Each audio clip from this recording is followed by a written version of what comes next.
ധന്യനായ യേശുക്രിസ്തുവിൻ്റെ നാമത്തിൽ നിങ്ങൾക്കേവർക്കും എൻ്റെ സ്നേഹവന്ദനം. മനോഹരമായ ഒരു വിശുദ്ധ ദിനത്തിൻ്റെ പ്രഭാതവേളയിൽ വിശുദ്ധ ആരാധനയ്ക്കായി നിങ്ങളെ ഏവരെയും ഞാൻ സ്വാഗതം ചെയ്യുന്നു. അനിശ്ചിതത്വം നിറഞ്ഞ ഈ ലോകത്തിൽ കഴിഞ്ഞ ഒരാഴ്ച മുഴുവൻ ദൈവമായ കർത്താവ് നമ്മെ പരിപാലിച്ചു.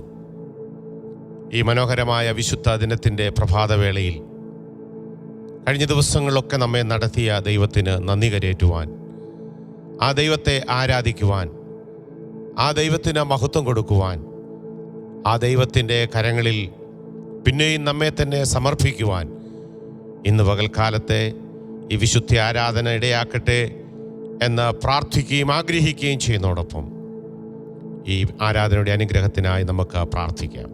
നമ്മുടെ കണ്ണുകളെ ദൈവസന്നിധിയിൽ അടയ്ക്കാം. പരിശുദ്ധനായ ഞങ്ങളുടെ ദൈവമേ, സ്വർഗീയ നല്ല പിതാവേ, ഈ മനോഹരമായ വിശുദ്ധ പകൽക്കാലത്തിനായി ഞങ്ങളങ്ങയെ സ്തുതിക്കുന്നു, ഞങ്ങളങ്ങയെ വാഴ്ത്തുന്നു. ഈ മനോഹരമായ പ്രഭാതവേളയിൽ അങ്ങുന്നിനെ ആരാധിക്കുവാൻ ഞങ്ങളുടെ ഓരോരുത്തരുടെയും ജീവിതത്തിൽ അങ്ങുന്ന് തന്ന ഈ വിലയേറിയ അവസരത്തിനായി ഞങ്ങളങ്ങയെ സ്തുതിക്കുന്നു. കഴിഞ്ഞ ദിവസങ്ങളൊക്കെ ഞങ്ങളെ വിവിധങ്ങളായ രോഗങ്ങളിൽ നിന്നും മറ്റ് പ്രയാസങ്ങളിൽ നിന്നും കഷ്ടതകളിൽ നിന്നും ഒക്കെ വിടുവിച്ച് ആരോഗ്യമുള്ള ശരീരത്തോടെ, സന്തോഷമുള്ള മനസ്സോടെ, നിറഞ്ഞ ആത്മാവിൽ ഇന്ന് പകൽക്കാലം അങ്ങേ ആരാധിക്കുവാൻ ഞങ്ങൾക്ക് തന്നിരിക്കുന്ന ഈ അവസരത്തിനായി ഞങ്ങൾ പിന്നെയും അങ്ങേ മഹത്വപ്പെടുത്തുന്നു. പരിശുദ്ധനായ പിതാവേ, ഈ മനോഹരമായ പകൽക്കാലം അങ്ങ് നിന്നെ പൂർണ്ണ ഹൃദയത്തോടെ, പൂർണ്ണ മനസ്സോടെ, പൂർണ്ണ ആത്മാവോടെ, പൂർണ്ണ ശക്തിയോടെ ആരാധിക്കുവാൻ ഞങ്ങളെ സഹായിക്കുമാറാകണമേ. അങ്ങ് ആരാധനയ്ക്ക് യോഗ്യനായ, സ്തുതികൾക്ക് യോഗ്യനായ, പുകഴ്ചകൾക്ക് യോഗ്യനായ, ആരാധ്യനായ ഏകൻ മാത്രം. അങ്ങയ്ക്ക് തുല്യനായി, അങ്ങയ്ക്ക് സമം പറയുവാൻ മറ്റാരുമില്ലാത്ത ഇന്ന് പകൽക്കാലം കർത്താവേ, ഞങ്ങളുടെ ആരാധന സ്വീകരിപ്പാനായി ഞങ്ങളുടെ മധ്യത്തിലുള്ളതിനായി സ്തോത്രം. ഇന്ന് പകൽക്കാലം ഈ ആരാധനയിൽ സംബന്ധിക്കുന്ന എല്ലാ പ്രിയപ്പെട്ടവരെയും അങ്ങ് അനുഗ്രഹിക്കണമേ.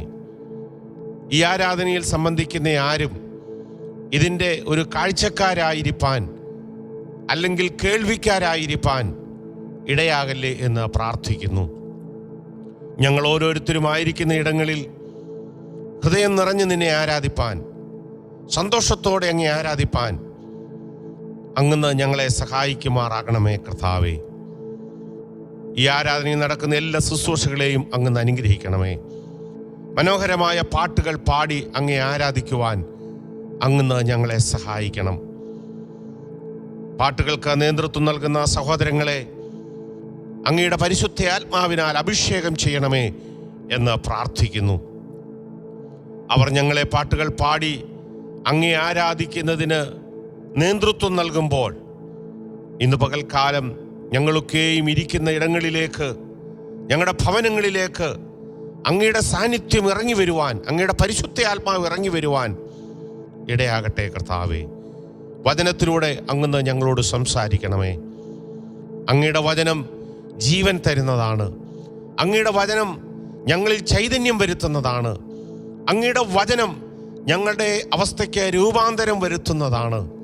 ആകയാൽ ഇന്ന് പകൽക്കാലം അങ്ങയുടെ വചനം ഞങ്ങളോട് സംസാരിച്ച് ഞങ്ങളുടെ ശരീരാത്മദേഹികളെ സൗഖ്യമാക്കി ബലപ്പെടുത്തണമേ എന്ന് ഞങ്ങൾ അങ്ങയോട് പ്രാർത്ഥിക്കുന്നു. ഇന്ന് പകൽക്കാലം കർത്താവേ, ഞങ്ങളെ ഓരോരുത്തരെയും ഒരിക്കൽ കൂടെ അങ്ങയുടെ കരങ്ങളിലേക്ക് തരുന്നു. പ്രാർത്ഥന അങ്ങ് കേട്ടതിനായി സ്തോത്രം. യേശുവിൻ്റെ നാമത്തിൽ തന്നെ പിതാവേ. തുടർന്ന് പ്രിയ ജോൺസനും ജെയ്സനും നമ്മെ ആത്മീയ ഗീതങ്ങൾ പാടി ആരാധിക്കുന്നതിൽ സഹായിക്കും. അവരോട് ചേർന്ന് നമുക്കും പാടി അവനെ ആരാധിക്കാം. ഈ വിശുദ്ധ പകൽക്കാലം വീണ്ടും നമുക്ക് ദൈവസന്നിധിയിലായിരിക്കാൻ കർത്താവ് അവസരം നൽകിയല്ലോ, അതോർത്ത് ദൈവത്തെ സ്തുതിക്കുന്നു. നാം കുർബാനയ്ക്കായി കൂടി വന്നിരിക്കുമ്പോ ആ ക്രൂശിനെ ഒന്ന് ധ്യാനിക്കാം. ഇതുപോലുള്ളൊരു ഭാഗ്യം എന്റെ യേശുവിൻ സാന്നിധ്യമേ, ഇതുപോലുള്ളൊരു ആശ്വാസം എന്റെ താതന്റെ മാർവിടമേ. ആ ക്രൂശിനെ മനസ്സിൽ ധ്യാനിച്ചുകൊണ്ട് അവൻ നൽകിയ യാഗത്തെ ഓർത്തുകൊണ്ട് ഈ ഗാനം പാടി ദൈവത്തെ ആരാധിക്കാം.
വീണ്ടും ഒരു ഗാനം കൂടെ പാടി നമുക്ക് ദൈവത്തെ ആരാധിക്കാം. എന്താനന്ദം, എനിക്ക് എന്താനന്ദം, പ്രിയ യേശുവിൻ കൂടെയുള്ള വാസം.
ശക്തി ഞങ്ങൾക്ക് മൺപാത്രങ്ങളിലാ പകരപ്പെട്ടിരിക്കുന്നത്.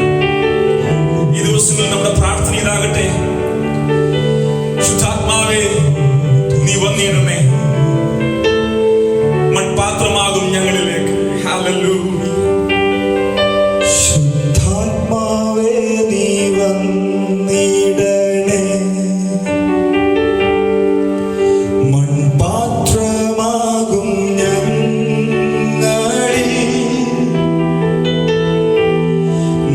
ശക്തിയാൽ നിറച്ചിടും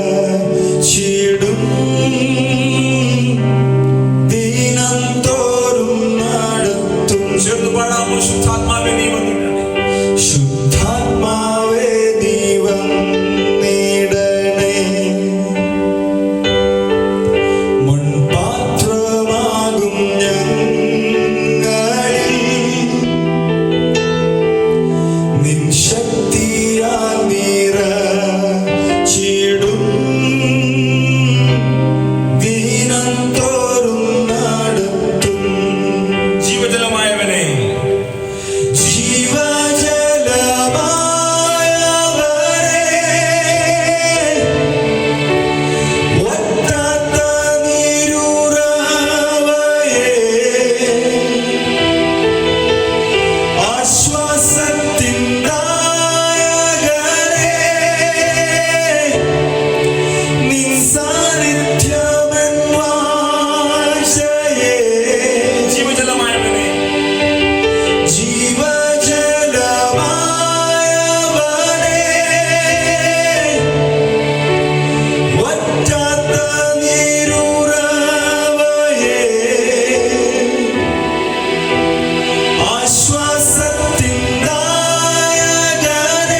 വേണ്ടി സംസാരിക്കുമാറാകണമേ.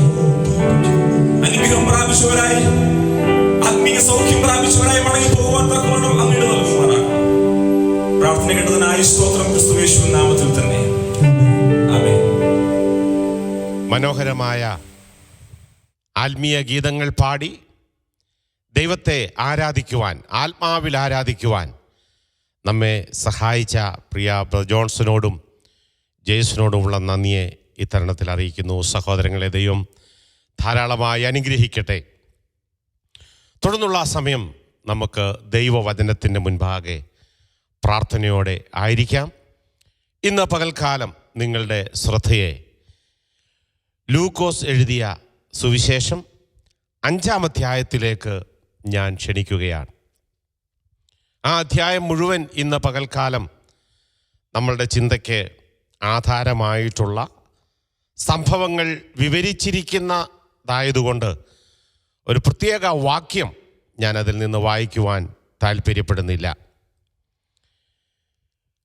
ലൂക്കോസിൻ്റെ സുവിശേഷം 5-ാം അധ്യായത്തിൽ നിന്നുകൊണ്ട് ഇന്ന് പകൽക്കാലം ഞാൻ നിങ്ങളോട് സംസാരിക്കുവാൻ ആഗ്രഹിക്കുന്ന വിഷയം വ്യക്തികളിൽ തൽപരനായ യേശു എന്നതിനെക്കുറിച്ചാണ്. വ്യക്തികളിൽ തൽപരനായ യേശു ക്രിസ്തു. Jesus who is interested in individuals. വ്യക്തികളിൽ തൽപരനായ അങ്ങനെയുള്ള 4 വ്യക്തികളെയാണ് ആ അധ്യായത്തിൽ നമുക്കുടനീളം കാണുവാൻ സാധിക്കുന്നത്. കർത്താവായ യേശു ക്രിസ്തു തൻ്റെ പരസ്യ ശുശ്രൂഷയുടെ കാലയളവിൽ നമുക്കറിയാം വലിയ പുരുഷാരത്തോട് ആയിരുന്നു സംസാരിച്ചത്. താൻ പുരുഷാരത്തോട് സംസാരിച്ചപ്പോഴും അല്ല, ഒരു ചെറിയ കൂട്ടത്തോടാണ് താൻ സംസാരിച്ചത് എങ്കിലും എപ്പോഴും തൻ്റെ ശ്രദ്ധ വ്യക്തികളിൽ കേന്ദ്രീകൃതമായിരുന്നു. വലിയ പുരുഷാരത്തിൻ്റെ ഇടയ്ക്കും താൻ നോക്കിയത്, താൻ അന്വേഷിച്ചത് തനിക്ക് പ്രയോജനമുള്ള, തനിക്ക് ഉപയോഗിക്കുവാൻ കൊള്ളാവുന്ന, തൻ്റെ സഹായം ആവശ്യമുള്ള വ്യക്തികളെ ആയിരുന്നു യേശു തമ്പുരാൻ നോക്കിക്കൊണ്ടിരുന്നത്. യേശുവിൻ്റെ ലക്ഷ്യം തന്നെ വ്യക്തികളിൽ രൂപാന്തരം വരുത്തി അവരിലൂടെ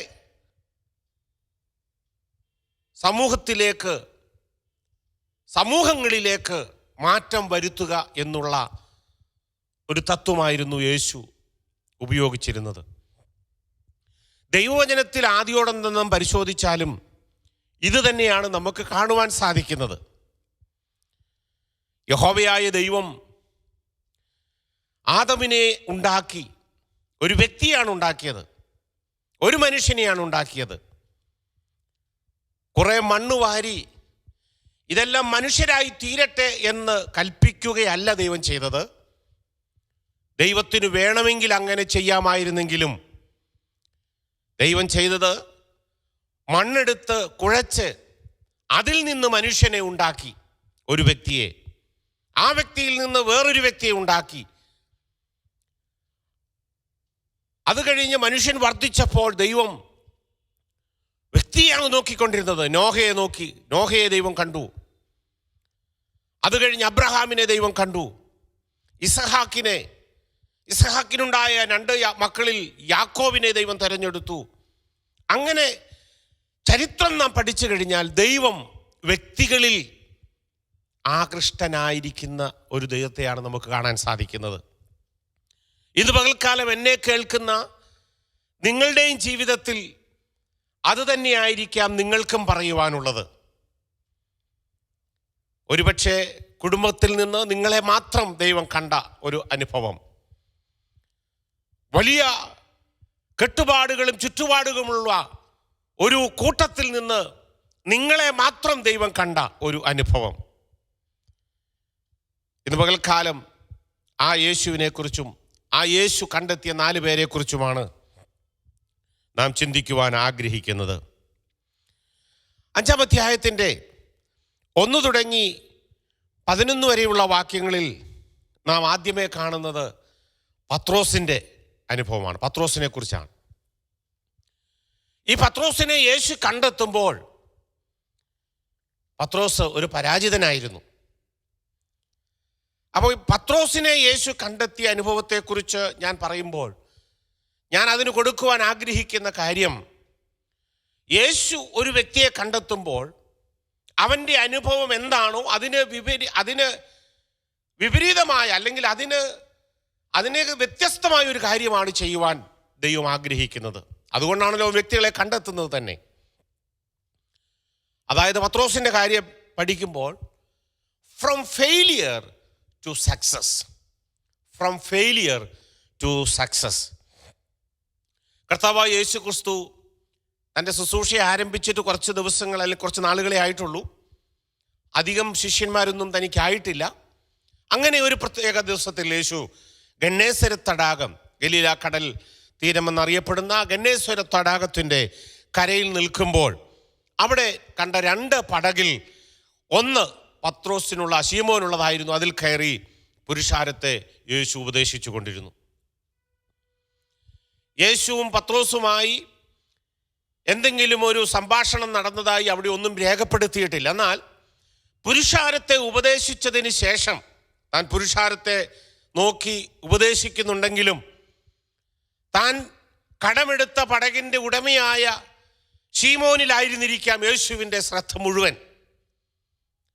യേശു പ്രസംഗമെല്ലാം കഴിഞ്ഞതിന് ശേഷം, ഉപദേശം കഴിഞ്ഞതിന് ശേഷം ശീമോനോട് പറയുന്നത്, ആഴത്തിലേക്ക് നീക്കി മീൻപിടുത്തത്തിന് വലയിറക്കുവീൻ എന്നാണ്.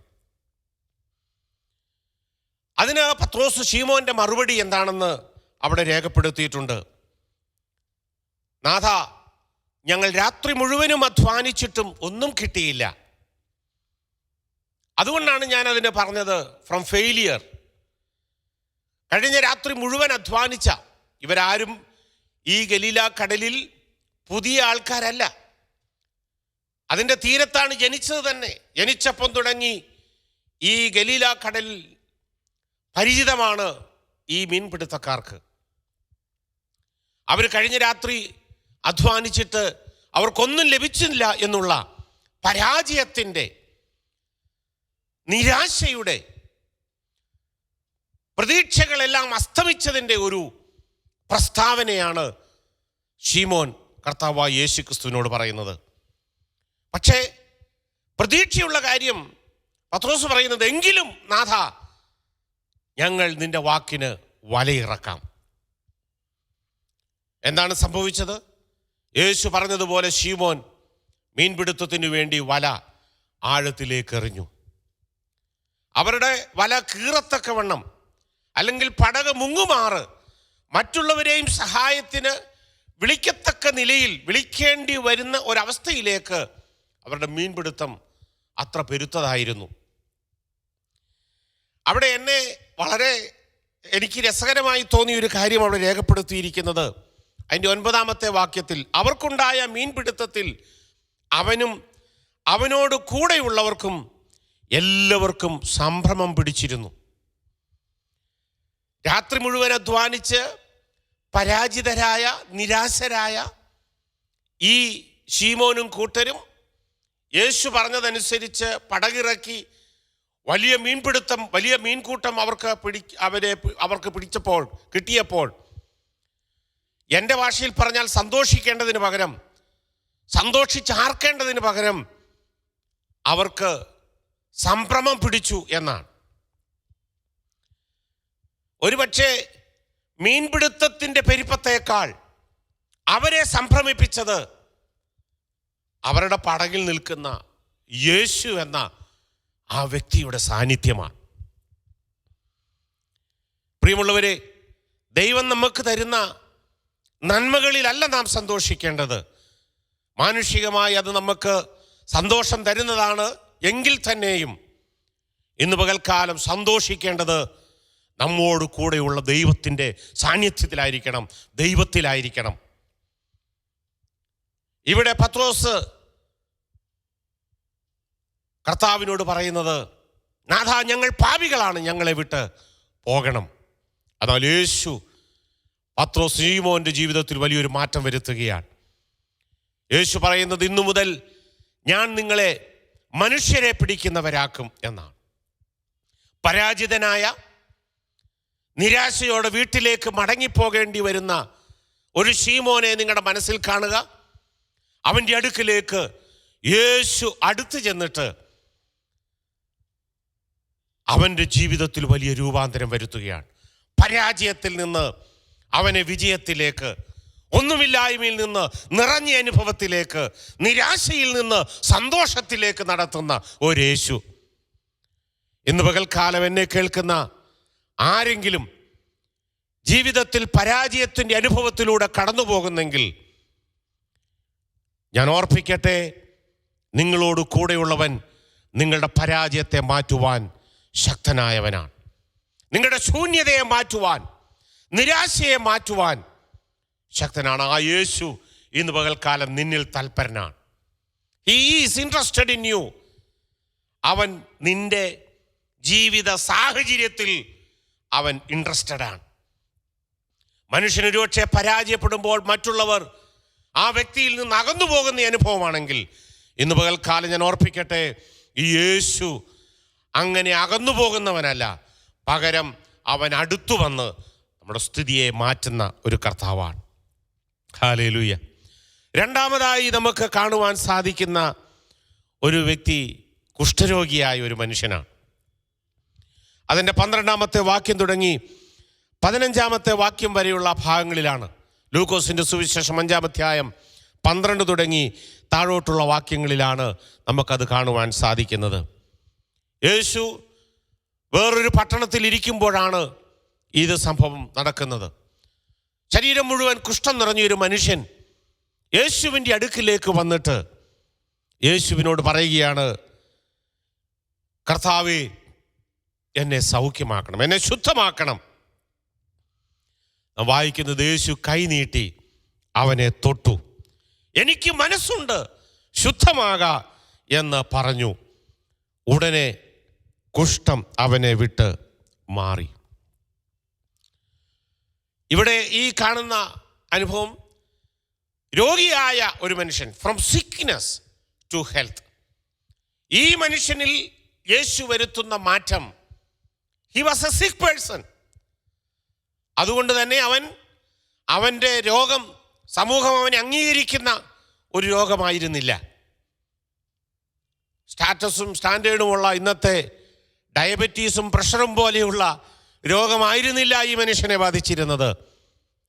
പകരം സമൂഹത്തിൻ്റെ മെയിൻ ധാരയിലേക്ക് കടന്നു ചെല്ലുവാൻ അനുവാദമില്ലാത്ത, വെറുത്ത, മനുഷ്യൻ ഭയത്തോടെ കാണുന്ന ഒരു രോഗം. ഒരുപക്ഷെ ഇന്നത്തെ കൊറോണ പോലെ ഇത് വന്ന മനുഷ്യനെ 10 പേര് കൂടി നിൽക്കുന്നിടത്ത് ആരെങ്കിലും ഒന്ന് ചുമച്ചാൽ അവനെയെല്ലാം എന്തോ ഒരു പ്രത്യേക ജീവിയെ കണ്ട മാതിരിയാണ് നോക്കുന്നത്, വീക്ഷിക്കുന്നത്. അപ്പം ഈ മനുഷ്യനോടുള്ള സമൂഹത്തിൻ്റെ പ്രതികരണവും അങ്ങനെയായിരുന്നു. നമുക്കറിയാമല്ലോ, പഴയ നിയമത്തിലൊക്കെ ഈ രോഗം വന്നവനെ എങ്ങനെയാണ് ട്രീറ്റ് ചെയ്തിരുന്നതെന്നുള്ളത്. എന്നാൽ അവൻ യേശുവിൻ്റെ അടുക്കിലേക്ക് വന്നപ്പോൾ യേശു അവൻ്റെ അവസ്ഥ കണ്ടിട്ട് വായിക്കുന്നത്, കൈ നീട്ടി അവനെ തൊട്ടു, അവനെ ആ നിമിഷം തന്നെ ശുദ്ധമാക്കി എന്നാണ്. From sickness to health.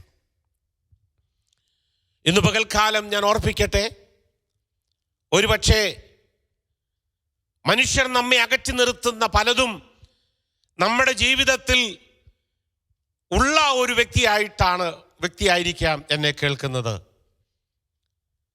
ഇന്ന് പകൽക്കാലം നിന്റെ രോഗത്തെ മാറ്റുവാൻ, നിന്നെ സൗഖ്യമാക്കുവാൻ കഴിവുള്ള ഒരു യേശു നിന്നിൽ തൽപരനാണ്.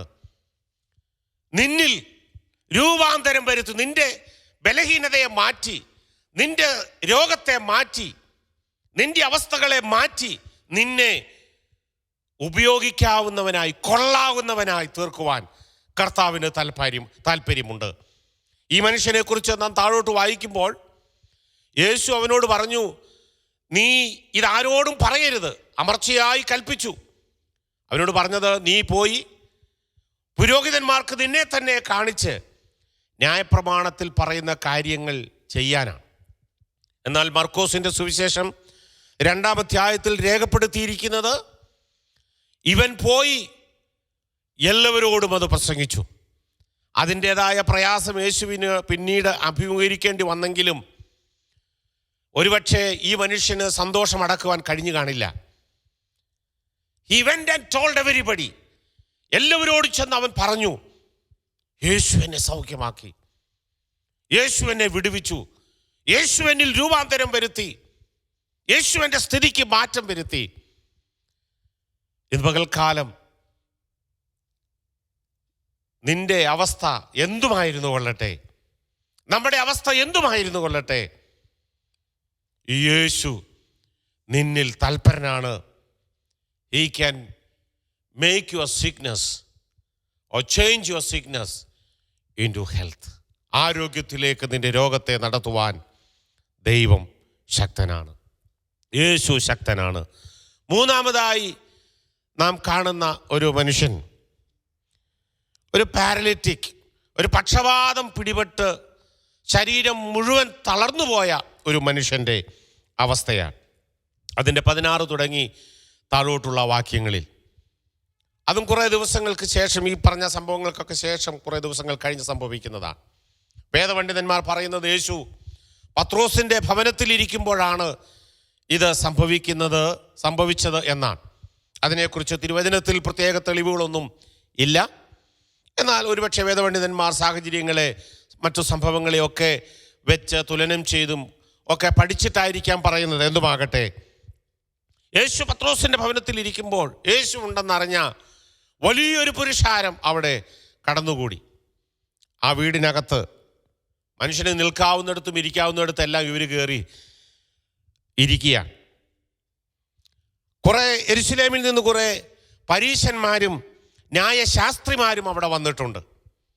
അവർ വന്നത് യേശുവിനെ കേട്ട് അനുഗ്രഹം പ്രാപിപ്പാനല്ല, യേശു പറയുന്നതിനകത്ത് എന്തെങ്കിലും കുറ്റം കണ്ടുപിടിക്കാനുണ്ടോ എന്ന് അറിയേണ്ടതിന് വേണ്ടിയാണ്. ഇന്നുകൊണ്ടല്ലോ അങ്ങനത്തെ കൂട്ടര് നമ്മളുടെ ഇടയിൽ, പരീശന്മാരും ശാസ്ത്രിമാരുടെയും ആത്മാവ് ഉള്ളവർ. എന്നാൽ കുറച്ചു പേർ ഒരു പക്ഷപാത രോഗിയെ പിടിച്ച്, അല്ലെങ്കിൽ പക്ഷപാത രോഗിയെ എടുത്തുകൊണ്ട് യേശുവിൻ്റെ അടുക്കിലേക്ക് കൊണ്ടുവരേണ്ടതിന് ശ്രമിച്ചു. പക്ഷേ വായിക്കുന്ന പുരുഷാര നിമിത്തം അല്ലെങ്കിൽ അവിടെ കൂടിയിരുന്നവർ നിമിത്തം യേശുവിൻ്റെ അടുക്കിലേക്ക് ചെല്ലാൻ അവർക്ക് കഴിഞ്ഞില്ല. ചരിത്രം നമുക്കറിയാവുന്നതാണ്, സംഭവം വ്യക്തമായി നാം പലപ്പോഴും കേട്ടിട്ടുള്ളതാണ് പ്രസംഗങ്ങളിലൂടെയും മറ്റും. എന്നാൽ ഇവനെ കൊണ്ടുവന്ന മനുഷ്യർ ഈ വീടിൻ്റെ യേശു ഇരിക്കുന്ന മുറിയുടെ മുകളിലായുള്ള ഭാഗം തുറന്ന് അവനെ കിടക്കയോടെ യേശുവിൻ്റെ അടുക്കൽ ഇറക്കി വെച്ചു എന്ന് നാം വായിക്കുന്നത്. അവിടെ നിന്ന് വായിക്കുന്നത്, ഇവനെ കൊണ്ടുവന്നവരുടെ വിശ്വാസം കണ്ടിട്ട് യേശു, മനുഷ്യ നിന്റെ പാപങ്ങൾ മോചിച്ചിരിക്കുന്നു എന്ന് പറഞ്ഞു. ഇവിടെ നാം കണ്ട കഴിഞ്ഞ 2 വ്യക്തികൾ, ഒന്ന് failure to success, 2 sickness to health. ഈ വ്യക്തിയിൽ നാം കാണുന്നത് യേശു തൽപരനായിട്ട്, യേശു അവനിൽ വരുത്തിയ രൂപാന്തരം, മാറ്റം, ഫ്രം ഗിൽറ്റ് ടു ഫോർഗീവ്നെസ്. കുറ്റബോധമോ അല്ലെങ്കിൽ പാപത്തിൻ്റെ പരിണിത ഫലമായോ ഉണ്ടായ ആ ശിക്ഷയിൽ നിന്ന്, അല്ലെങ്കിൽ ആ പ്രവൃത്തിയിൽ നിന്ന്, അല്ലെങ്കിൽ ആ അനുഭവത്തിൽ നിന്ന് ക്ഷമിക്കുന്ന ഒരു അനുഭവത്തിലേക്ക് നടത്തുന്ന ഒരു യേശുവിനെ നമുക്ക് കാണുവാൻ സാധിക്കും. യേശു ഈ മനുഷ്യനെ കണ്ടിട്ട് അവനോട് പറയുന്നത്, മനുഷ്യ നിന്റെ പാപങ്ങൾ മോചിച്ച് തന്നിരിക്കുന്നു. ചില രോഗികൾ യേശുവിൻ്റെ അടുക്കിലേക്ക് വന്നപ്പോൾ അവരോട് യേശു ഡയറക്റ്റ് പറഞ്ഞത്, നിന്റെ രോഗം സൗഖ്യമായി, കാഴ്ച പ്രാപിക്കുക, ശുദ്ധമാകാം. ഡയറക്റ്റ് യേശു അവരുടെ കാര്യത്തിൽ അല്ലെങ്കിൽ അവരോട് പറയാം. എന്നാൽ ഇവിടെ പറയുന്നത്, നിന്റെ പാപങ്ങൾ മോചിച്ചു തന്നിരിക്കുന്നു. ഒരുപക്ഷെ പാപത്തിൻ്റെ പരിണിത ഫലമായിട്ടായിരിക്കാം ഈ മനുഷ്യൻ പക്ഷപാത രോഗിയായി തീർന്നത്. പാപം നാം വിചാരിക്കുന്നത് പോലെ അത്ര നിസ്സാരമല്ല കേട്ടോ. പാപത്തിൻ്റെ ശക്തി ഒരു മനുഷ്യൻ്റെ മുഴുവൻ ആളത്വത്തെയും ബാധിക്കാൻ അതിനെ ഡിസ്ട്രോയ് ചെയ്യാൻ ശക്തമായ ഒരു വല്ലാത്ത രോഗം തന്നെയാണ്. അത് മനുഷ്യന്റെ ഞരമ്പുകളുടെ ബലത്തെ ക്ഷയിപ്പിക്കാം, അത് മനുഷ്യന്റെ അസ്ഥികളുടെ ബലത്തെ ക്ഷയിപ്പിക്കാം. സങ്കീർത്തനക്കാരൻ പറയുന്നുണ്ടല്ലോ, ഞാൻ എൻ്റെ പാപങ്ങളെ നിന്നോട് ഏറ്റുപറഞ്ഞപ്പോൾ. ഹല്ലേലൂയ.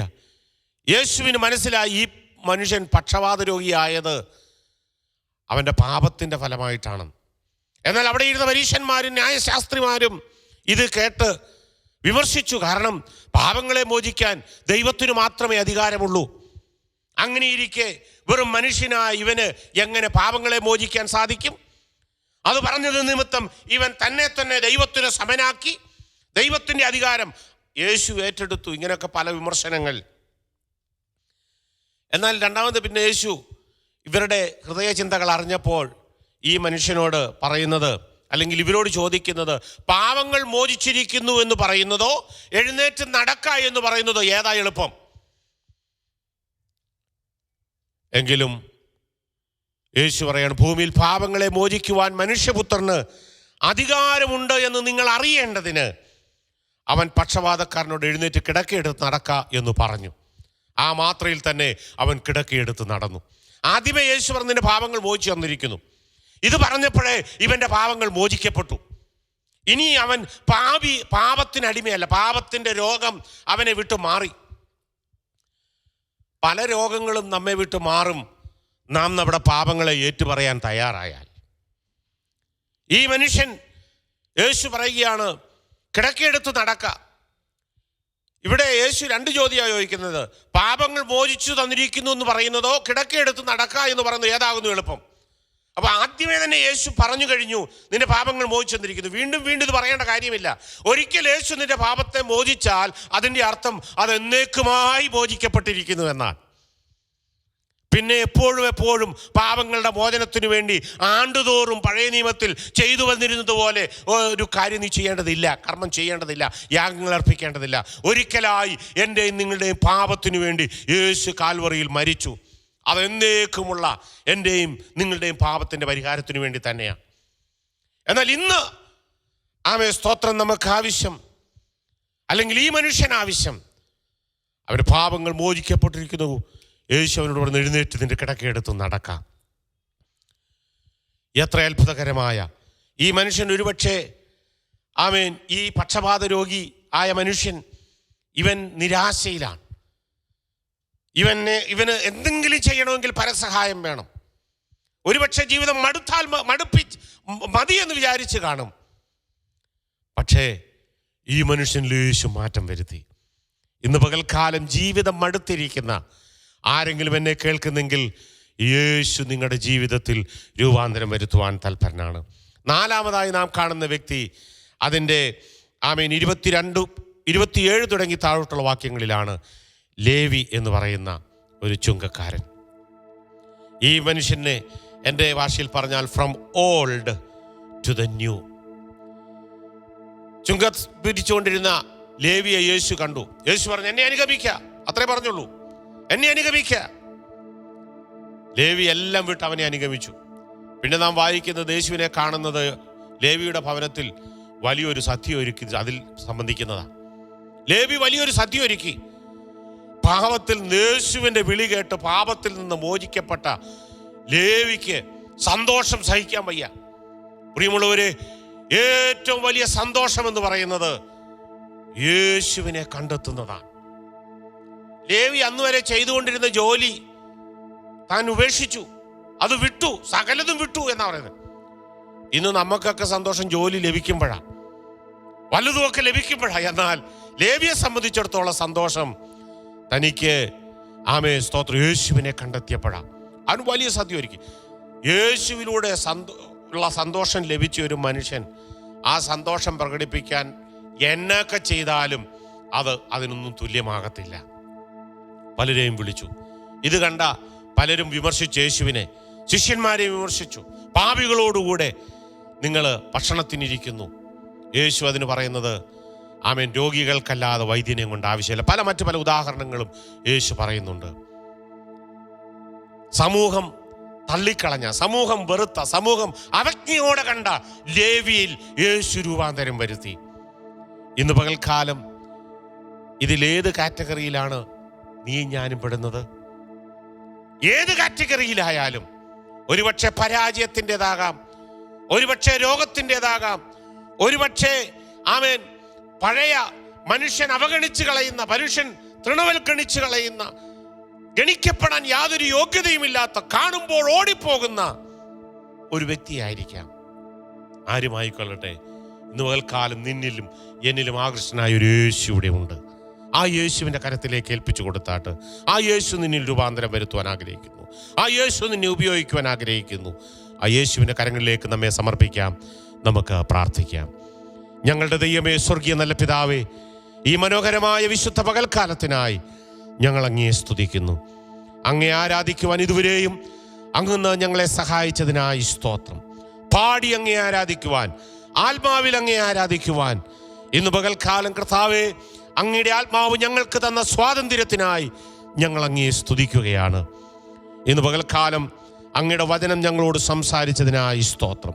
എന്നെ കേട്ട ആരെങ്കിലും ഈ പറഞ്ഞ ഏതെങ്കിലും കാറ്റഗറിയിൽ പെടുന്നതാണെങ്കിൽ ഇന്ന് പകൽക്കാലം അവർ അറിയട്ടെ, അവരുടെ അവസ്ഥയിൽ ആകൃഷ്ടനായ, അവരുടെ അവസ്ഥയിൽ മാറ്റം വരുത്തുവാൻ കഴിവുള്ള ഒരുവൻ, യേശു എന്ന് പറയുന്ന ഒരുവൻ ഉണ്ട് എന്നുള്ളത്.